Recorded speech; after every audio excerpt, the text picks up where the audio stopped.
Good morning students, welcome to MKPS online classes. Here is Rajendra Dwivedi and here we study physics. बेटा हमने last video में पुली पढ़ा था and पुली के through motion के दौरान हमने टेंशन निकालना सीखा था एंड अगेन हमने पुली के कुछ और केसेस देखे थे, लेकिन ये सारे केस जो थे ये वर्टिकल प्लेन में थे। ठीक है, यानी कि पुली के थ्रू दोनों साइड मास हैंग कर रहे थे वर्टिकल प्लेन में। आज हम पुली के ही केस देखेंगे लेकिन थोड़ा सा और डिफरेंट वे में देखेंगे। तो नेक्स्ट एग्जांपल मैं आपको बताता हूँ कि पुली एट हॉरिजॉन्टल सरफेस। ठीक है, तो आप मान लो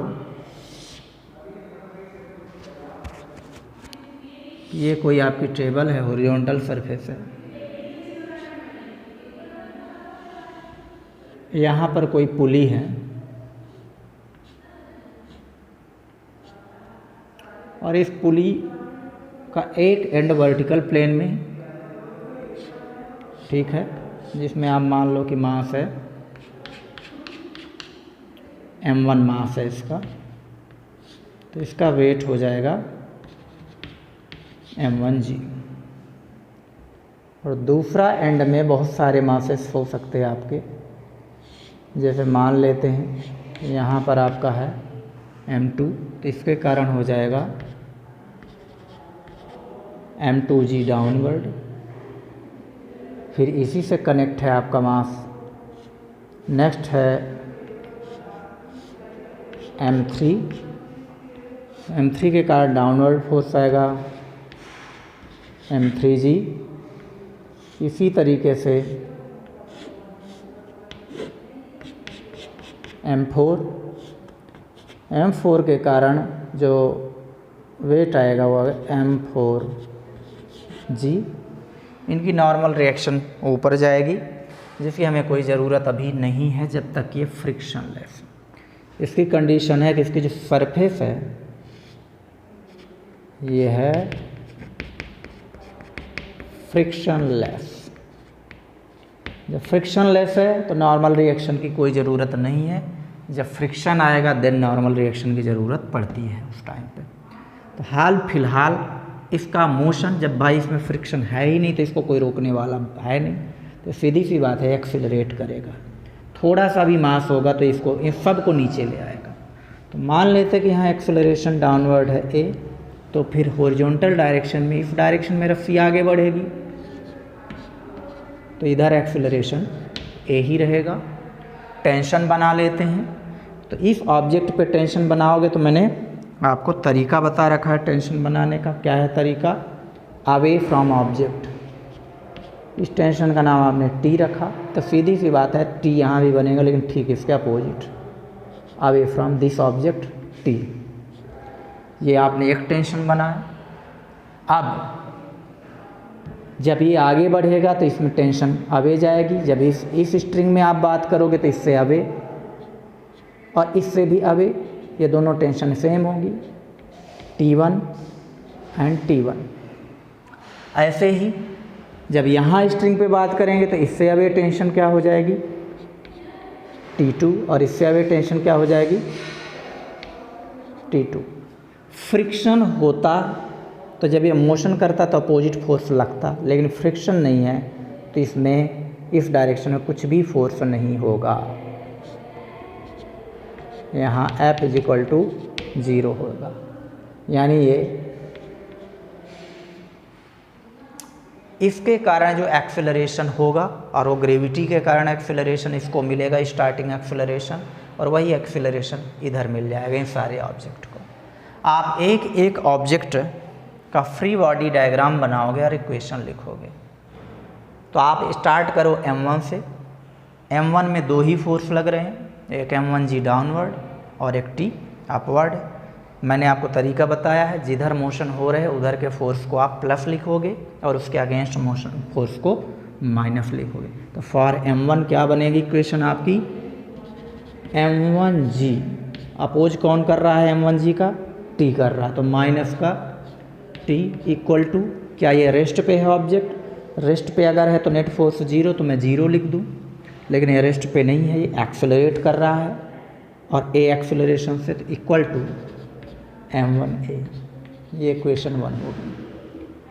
ऐसे ही अब आप आ जाओ m2 के लिए।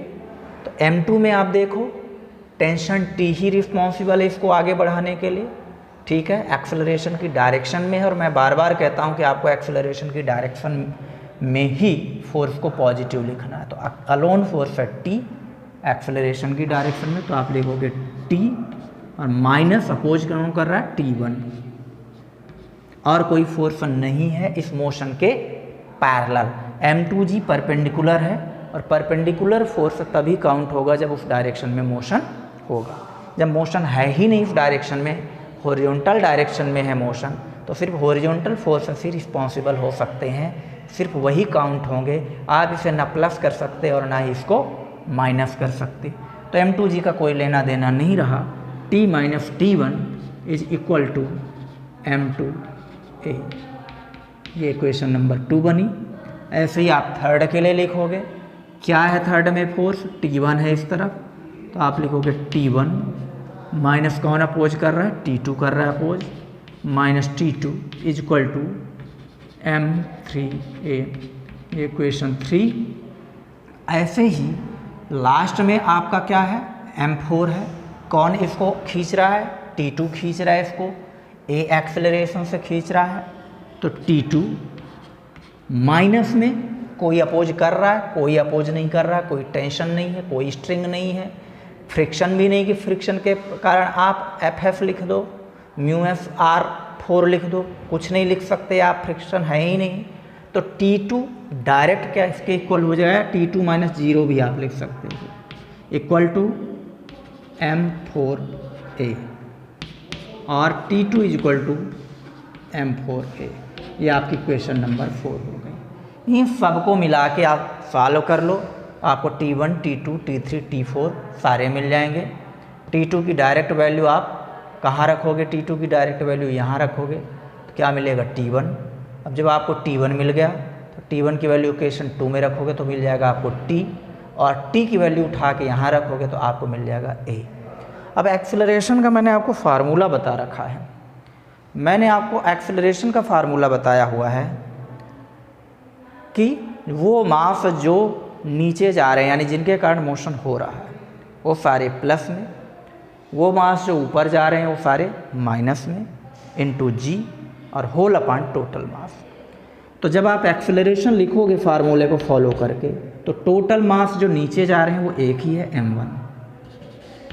ऊपर तो कोई जा नहीं रहा है, हॉरिजॉन्टल सरफेस में ज़रूर चल रहे हैं लेकिन ऊपर कोई नहीं जा रहा है, तो m1 इंटू जी, कुछ है ही नहीं m1 के अलावा, अपॉन में total mass m1 plus m2 plus m3 plus m4।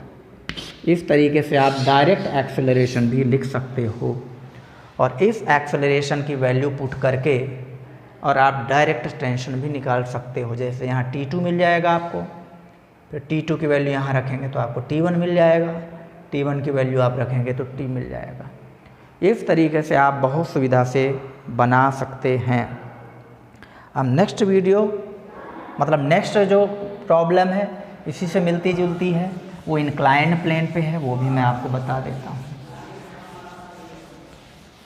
Inclined plane पे मैं आपको मोस्ट कॉम्प्लेक्स सिचुएशन बता देता हूँ, और अगर वो आप सीख गए तो सारे केस आप अपने आप ही कर लोगे। जैसे मान लो कि कोई इंक्लाइंड प्लेन है, इस तरीके से है, इस तरीके से, इसका एंगल है अल्फ़ा, यहाँ एंगल है बीटा, यहाँ कोई पुली है, इस जगह कोई पुली है, वही फ्रिक्शनलेस मासलेस स्ट्रिंग, और इससे स्ट्रिंग इस तरीके से। हम यहाँ एक ही मास हाल फिलहाल ले रहे हैं समझने के लिए।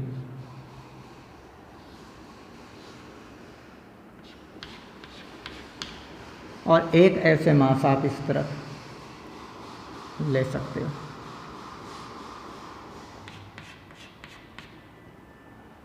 टेंशन आप बना सकते हो। इस मास को आप m1 तो इसका आपको अब जब फोर्स बनाना पड़ेगा तो आपको ये ध्यान रखना है कि इसका फोर्स, वैसे तो यहाँ से सीधे आएगा लेकिन हम हाल फिलहाल यहाँ से लेके चल रहे हैं इसको, तो इसका फोर्स जब आप ड्रा करोगे तो ये फोर्स सीधा नीचे आएगा, इसको क्या कहोगे आप, m1g। और ऐसे ही आप यहाँ से फोर्स ड्रा करोगे तो ये फोर्स आपका हो जाएगा m2g। ठीक, अब जब ये m1g है, ये 90 डिग्री का एंगल हुआ आपका, तो ये कितना हो जाएगा आपका, ये एंगल हो जाएगा 90 माइनस बीटा, ये हो जाएगा आपका एंगल 90 माइनस बीटा। और अगर आप इसमें नॉर्मल ऐसे ड्रा करोगे, ठीक है, नॉर्मल रिएक्शन, तो जब ये 90 माइनस बीटा है तो ये एंगल आपका हो जाएगा बीटा। ठीक है, ऐसे ही यहाँ के केस में ये एंगल आपका क्या हो जाएगा भाई, ये तो 90 डिग्री है तो ये हो जाएगा आपका 90 माइनस अल्फ़ा। और अगर आप यहाँ पे नॉर्मल ड्रा करते हो तो ये एंगल क्या हो जाएगा भाई, ये 90 माइनस अल्फ़ा, ये टोटल 90, तो ये अल्फ़ा हो जाएगा, ये एंगल हो जाएगा आपका अल्फ़ा हो जाएगा। अब हमें पता है कि अब जब आप इसका कंपोनेंट निकालोगे इस m2g का, तो इस डायरेक्शन में जब आप इसका कंपोनेंट निकालोगे तो क्या होता है, इसके अलावा क्या आएगा component, m2g cos 90 minus alpha. ठीक है, तो क्या हो जाएगा, m2g साइन अल्फ़ा हो जाएगा। इस तरफ क्या आएगा कंपोनेंट इसका, लिखोगे m2g cos थीटा हम लिखते हैं यूजुअली, ठीक है, और इधर जाता है साइन थीटा, तो m2g cos 90 माइनस अल्फ़ा। और यहाँ पे आप जब लिखोगे इसका कंपोनेंट तो क्या आएगा, इस फोर्स का कंपोनेंट इस डायरेक्शन में, थीटा की डायरेक्शन में, या आपका थीटा भी आप लिख सकते हो, तो क्या आ जाएगा m1g cos 90 माइनस बीटा, जो कि हो जाएगा m1g और एनीथिंग cos 90 माइनस बीटा यानी साइन बीटा। और यहाँ ये क्या हो जाएगा, cos यानी m2g साइन, इसी को लिख सकते हो आप m2g साइन अल्फ़ा। तो अब अपने को एक तरीके से पता पड़ गया कि क्या फोर्सेस लग रहे हैं। टेंशन आप बना लो T, इससे अब टेंशन बना लो आप T, और अब आप सिंपली इक्वेशन लिख सकते हैं। क्या इक्वेशन लिखेंगे आप सिर्फ मोशन की डायरेक्शन में, मोशन किसका है, सपोज दैट एक्सेलरेट कर रहा है इस डायरेक्शन में, एक्सेलरेशन है A, तो ये ज़्यादा पावरफुल फोर्स है कौन, m1g साइन बीटा। तो इस ऑब्जेक्ट m1 के लिए जब आप इक्वेशन लिखोगे तो क्या लिखोगे, आप लिखोगे m1 के लिए m1g साइन बीटा, ये फोर्स, ठीक है, मोशन करा रहा है और इसका अपोज कर रहा है T, तो minus T equal to m1a, ये आपकी इक्वेशन 1 हुई। ऐसे ही आप m2 के लिए इक्वेशन लिखोगे तो एक्सेलरेशन की डायरेक्शन क्या होगी, ये ऊपर की तरफ। तो मैंने कहा जिधर एक्सेलरेशन उस फोर्स को आप पहले लिखो, पॉजिटिव लिखो। तो m2 के लिए T के कारण ऊपर मोशन हो रहा है, तो T माइनस कौन ऊपर जा रहा है, m2g साइन अल्फ़ा, तो लिखोगे m2g साइन अल्फ़ा, और इक्वल टू क्या लिखोगे, m2a। ये आपकी इक्वेशन नंबर 2 हुई। और इन दो इक्वेशन से आप tension T and acceleration A determine कर सकते हैं। इस तरीके से बेटा आप इसको जब सॉल्व करेंगे तो आपको टेंशन एंड एक्सेलरेशन मिल जाएगा। ये मैंने आपको एक आइडिया दिया है, करना आप ही को पड़ेगा। कभी अगर ऐसा न्यूमेरिकल आ गया तो आपको तरीका पता पड़ गया कि किस तरीके से हम इसको सॉल्व कर सकते हैं। हम नेक्स्ट वीडियो में हम आगे की बातें पढ़ेंगे। ठीक है, थैंक यू।